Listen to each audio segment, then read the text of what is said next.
हरे कृष्णा। तुलसी माता की जय। आप सभी को कार्तिक मास की ढेर सारी शुभकामनाएं। कार्तिक मास का हिंदू धर्म में विशेष महत्व है और ये मास भगवान श्री विष्णु और उनकी प्रिय तुलसी माता को समर्पित होता है। कार्तिक मास को दान, पूजा, उपवास और सत्संग का पवित्र मास माना जाता है, जिसमें विशेष रूप से तुलसी जी की पूजा का महत्व है। तुलसी माता को हिंदू धर्म में बहुत ही पवित्र और पूजनीय माना जाता है। उनका विवाह भगवान श्री विष्णु के शालिग्राम रूप से हुआ था, जिससे तुलसी विवाह का आयोजन भी इस पवित्र मास में किया जाता है। तुलसी माता की कथा में धर्म, भक्ति और जीवन के आदर्शों का वर्णन है। तुलसी माता की इस पावन कथा को सुनने से पापों का नाश होता है और मोक्ष की प्राप्ति होती है। तुलसी माता की पूजा से घर में सुख, शांति, समृद्धि और आरोग्य की प्राप्ति होती है।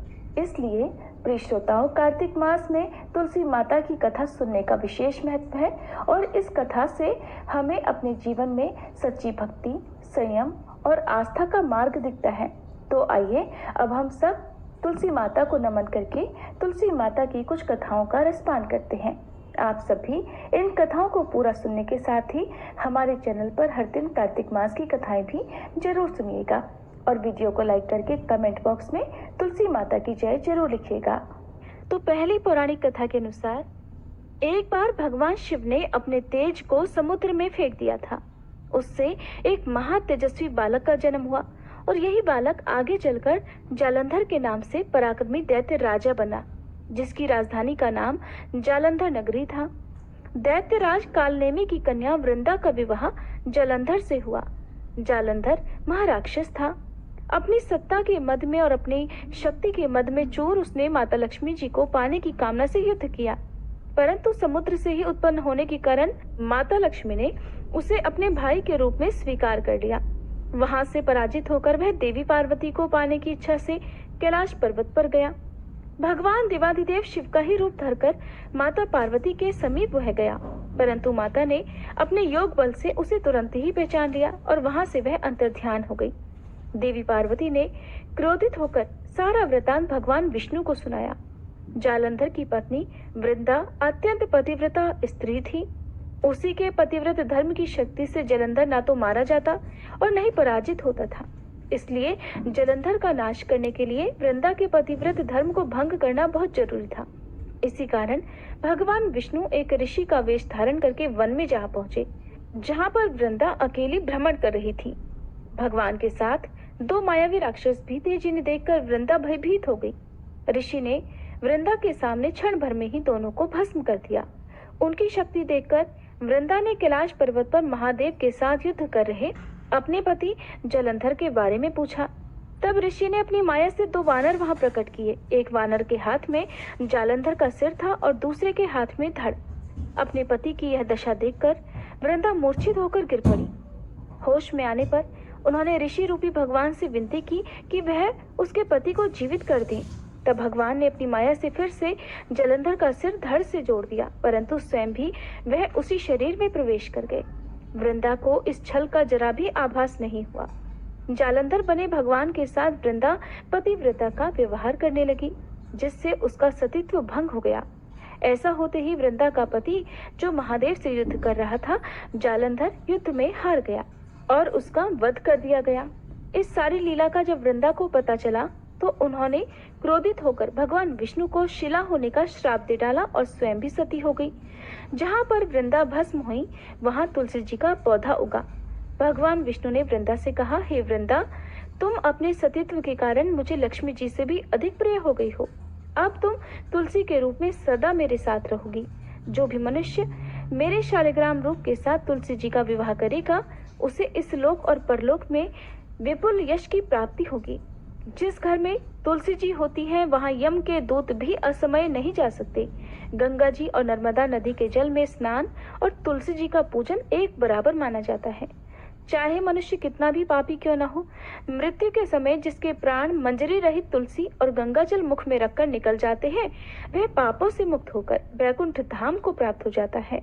जो मनुष्य तुलसी और आंवलों की छाया में अपने पितरों का श्राद्ध करता है, उनके पितरों को मोक्ष मिल जाता है। अब सुनिए तुलसी माता की दूसरी कहानी। कार्तिक के महीने में सभी औरतें तुलसी माता को सींचने जाया करती। सब तो सींच कर आती, परंतु एक बूढ़ी माई आती और कहती, हे तुलसी माता सत की दाता, मैं बिड़ला सींचूं तेरा, तू कर निस्तार मेरा।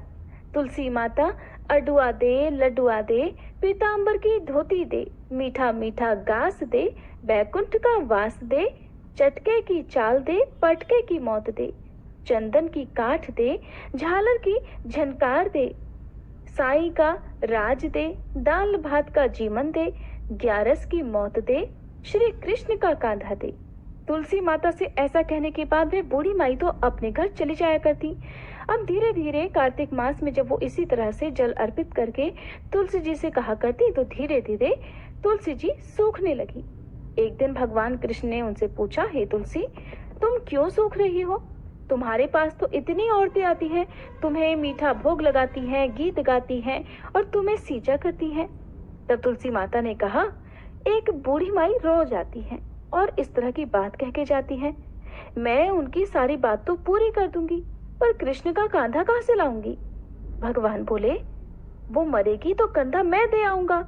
और फिर कुछ दिनों के बाद वह बूढ़ी माई मर गई। सारे गांव वाले इकट्ठे हुए और बूढ़ी माई को अर्थी पर रखकर ले जाने लगे, पर वह अर्थी तो इतनी भारी हो गई कि किसी से उठाई भी नहीं उठी। तब सब मिलकर कहने लगे, ये बूढ़ी माई तो इतनी पूजा पाठ करती थी, पाप नष्ट होने की माला भी फेरती थी, कार्तिक के महीने में तुलसी जी को सींचा भी करती थी, फिर ये इतनी भारी कैसे हो गई? बूढ़ी ब्राह्मण के रूप में तभी भगवान कृष्ण वहां आए और पूछने लगे, अरे भाइयों, ये भीड़ कैसी है? तब वहां खड़े हुए लोग कहने लगे, ये बूढ़ी माई थी जो मर गई, पापिन थी इसलिए इतनी भारी हो गई कि किसी से उठाई नहीं उठ रही। तब भगवान कृष्ण कहने लगे, भाइयों, जरा मुझे इस बूढ़ी माई के कान में एक बात तो कहने दो, शायद उठ जाए। भगवान ने बूढ़ी माई के पास जाकर उनके कान में कहा, बूढ़ी माई, मन की निकाल ले, अडवा ले, गडवा ले, पीतांबर की धोती ले, मीठा मीठा ग्रास ले, बैकुंठ का वास ले, चटक की चाल ले, चंदन की काठ ले, झालर की झनकार, दाल भात का जीवन ले और ले, कृष्ण का कांधा भी ले। इतना सुनना था कि बुढ़िया हल्की हो गई और भगवान अपने कांधे पर उसको लेकर चले गए। फिर बुढ़िया को मुक्ति मिल गई। जिस दिन बुढ़िया की मृत्यु हुई वह दिन एकादशी का दिन था। कहते हैं कि एकादशी के दिन यदि किसी की मृत्यु हुई हो तो उसको मोक्ष मिल जाता है। हे तुलसी माता, जैसे मुक्ति बूढ़ी माई की वैसे ही हमारी भी करना, और जैसे उनको कंधा मिला वैसे ही हमें भी कान्हा जी का कंधा देना। प्रेम से बोलिए, तुलसी माता की जय, श्री कृष्ण भगवान की जय।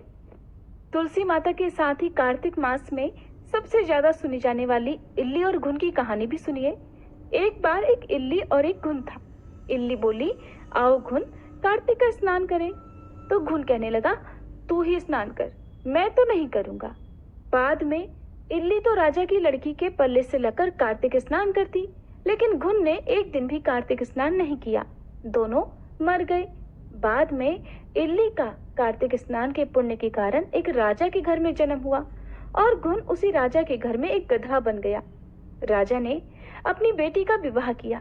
बेटी ससुराल जाने लगी तो उसने अपनी पालकी रुकवाई और राजा से कहा कि मुझे ये गधा भी चाहिए। तब राजा ने कहा, ये मत लेकर जाओ, चाहे धन और दौलत ले जाओ। पर लड़की नहीं मानी, कहने लगी, मुझे तो यही चाहिए। अब गधे को रथ के साथ बांध दिया तो गधा दौड़ने लगा। महल में पहुंचने पर गधे को महल के नीचे बांध दिया गया। जब लड़की नीचे उतरती तो गधा कहता, मुझे पानी पिला दे। तब लड़की ने कहा, मैंने तो पहले ही कहा था कार्तिक स्नान कर ले, पर तूने कहा था मैं तो बाजरा खाऊंगा और ठंडा ठंडा पानी पीऊंगा। उन दोनों को इस प्रकार बातें करते राजा ने एक दिन सुन लिया। तब राजा ने कहा कि मुझे सारी बात बताओ। तब रानी यानी कि जो राजा की लड़की थी वो कहने लगी, अपने पति से सारी बात बताने लगी कि मैं पिछले जन्म में इल्ली थी और ये जो गधा है ना, ये घुन था। तब इससे मैंने कहा था कि तू भी कार्तिक स्नान कर ले, पर इसने एक दिन भी कार्तिक स्नान नहीं किया, जबकि मैं तो कार्तिक स्नान करती रही और कार्तिक स्नान के पुण्य से इस जन्म में राजा के घर में पैदा हुई और आपके घर में अब देखिए मैं राजपाट कर रही हूँ। राजा ने जब बात सुनी तो राजा कहने लगा, अगर कार्तिक स्नान का इतना पुण्य है तब तो हम दोनों जोड़े से नहाएंगे। राजा और रानी ने फिर अत्यंत प्रसन्न मन से कार्तिक स्नान कर दान पुण्य किया और सारी नगरी में कहलवा दिया कि सब कोई कार्तिक का स्नान कर नहाया हुआ पानी इस गधे पर डालेंगे, जिससे इसे भी मोक्ष की प्राप्ति हो जाएगी। हे कार्तिक महाराज, भगवान श्री हरि, जैसा सुख आपने इल्ली को दिया वैसा ही सबको देना। जैसे मोक्ष की प्राप्ति उस गधे को, जो अपने पूर्व जन्म में एक घुन था, उसे हुई, वैसे ही मोक्ष सभी को देना। अब सुनिए तुलसी माता, भाभी और ननद की कहानी। एक समय एक परिवार में ननद और भाभी साथ साथ रहा करती थी। ननद का विवाह अभी नहीं हुआ था। वह तुलसी जी के पौधे की बहुत सेवा करती थी। नियम से तुलसी को सींचती और दीपक जलाती थी। लेकिन उसकी भाभी को ये सारी बातें बिल्कुल भी पसंद नहीं थी। जब कभी उसकी भाभी को बहुत ज्यादा गुस्सा आता, तब वह अपनी ननद को ताना देते हुए कहती कि जब तुम्हारा विवाह होगा तो मैं इस तुलसी को ही बारातियों को खाने को दूंगी और तुम्हारे दहेज में भी तुलसी ही दूंगी। तुम जब देखो तुलसी की ही सेवा करती रहती हो। कुछ समय बीत जाने पर ननद का विवाह तय हो गया। विवाह के दिन भाभी ने अपने कहे अनुसार बारातियों के सामने तुलसी का वह गमला फोड़ दिया जिसकी सेवा उसकी ननद किया करती थी, और तुलसी के पत्ते खाने के लिए कहा। तुलसी जी की कृपा से वह फूटा हुआ गमला कई सारे स्वादिष्ट पकवानों में बदल गया। भाभी ने गहनों के नाम पर तुलसी की मंजरी से बने हुए गहने अपनी ननद को पहना दिए। देखते ही देखते तुलसी जी की मंजरी से बने वो गहने भी सुंदर सोने जवाहरात में बदल गए। इतना ही नहीं, भाभी ने मारे क्रोध के वस्त्रों के स्थान पर तुलसी का जनेऊ रख दिया और वह भी रेशमी और सुंदर वस्त्रों में बदल गया। अब जब ननद अपनी ससुराल में पहुंची तो ससुराल में तो उसके दहेज की बहुत प्रशंसा हुई। ये बात भाभी के कानों तक भी पहुंची। उसे बहुत आश्चर्य हुआ। उसने सोचा कि उसने तो ननद के गहने, कपड़े और जनेऊ तक तुलसी जी के ही रखे थे, तुलसी की मंजरी रखी थी। ये सब जानकर भाभी को बहुत आश्चर्य हुआ। अब उसे तुलसी की पूजा का महत्व समझ में आ गया। उस भाभी की भी एक लड़की थी। वह तब अपनी बेटी से कहने लगी कि बेटी, तुम भी तुलसी की सेवा किया करो, तुम्हें भी तुम्हारी बुआ की तरह फल मिलेगा। वह जबरदस्ती अपनी बेटी से तुलसी की सेवा करने को कहा करती, लेकिन लड़की का मन तो तुलसी की सेवा में लगता ही नहीं था। धीरे धीरे समय बीता। भाभी की लड़की बड़ी हो गई। अब उसके विवाह का समय आ गया। तब भाभी सोचने लगी कि जैसा व्यवहार मैंने अपनी ननद के साथ किया था, वैसे ही अब मैं अपनी बेटी के साथ भी करूंगी, तो ये भी गहनों से लग जाएगी और बारातियों को भी खाने में तरह तरह के पकवान मिलेंगे और ससुराल में भी इसे बहुत मान सम्मान मिलेगा। यही सोचकर भाभी बारातियों के सामने तुलसी का गमला फोड़ देती है, लेकिन इस बार गमले की मिट्टी मिट्टी ही रहती है। मंजरी और पत्ते भी अपने ही रूप में रहते हैं। जनेऊ ने भी अपना रूप नहीं बदला। और जब भाभी ने सभी बारातियों को खाने में तुलसी के पत्ते दिए तो ये देखकर सभी लोग और बाराती भी भाभी की बुराई करने लगे।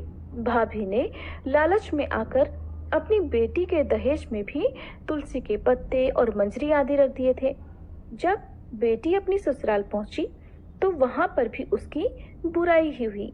भाभी गुस्से के मारे कभी भी अपनी ननद को नहीं बुलाती थी। एक दिन भाई ने सोचा कि मेरी पत्नी तो मेरी बहन को बुलाती नहीं है, क्यों ना मैं ही अपनी बहन से मिलकर आऊं। ये सोचकर उसने अपनी पत्नी से कहा और कुछ उपहार अपनी बहन के लिए ले जाने की बात कही। तो भाभी ने थैले में ज्वार भरकर कह दिया कि ये लो, और कुछ नहीं है, तुम यही लेकर जाओ। तब भाई बहुत दुखी मन से अपनी बहन के पास चल दिया। रास्ते में वह सोचता रहा कि कोई भाई भला अपनी बहन के घर ज्वार कैसे लेकर जा सकता है। यही सोचकर वह एक गौशाला के पास रुक गया और ज्वार का वह थैला उसने एक गाय के सामने पलट दिया। तभी एक ग्वाले ने ये सब देख लिया। तब ग्वाले ने आकर भाई से कहा कि अरे, आप गाय के सामने ये हीरे मोती और सोना क्यों डाल रहे हो? इसे तो घास डालनी होती है। तब भाई ने देखा तो वह हैरान रह गया। फिर भाई ने ग्वाले को सारी बात बताई और धन लेकर खुशी खुशी अपनी बहन के घर चल दिया। दोनों भाई बहन एक दूसरे को देखकर बहुत प्रसन्न हो गए। तब बहन ने तुलसी माता से सच्चे मन से प्रार्थना की कि उसकी भाभी को सद्बुद्धि प्राप्त हो जाए और तुलसी माता की कृपा से उनके घर में सुख समृद्धि और धन के भंडार भर जाएं। तब कुछ दिनों के बाद देखते ही देखते भाभी का मन बदल गया और वह अपनी ननद को बहुत मान सम्मान देने लगी और अब वह भी सच्चे मन से तुलसी जी की सेवा करने लगी। तुलसी माता की कृपा से उनके घर में सुख समृद्धि के भंडार भर गए। उनके घर में अब कलह क्लेश नहीं होता था और सभी सुख से रहने लगे। प्रेम से बोलिए तुलसी माता की जय। आज की ये कथाएं आपको कैसी लगी कमेंट बॉक्स में जरूर बताइए।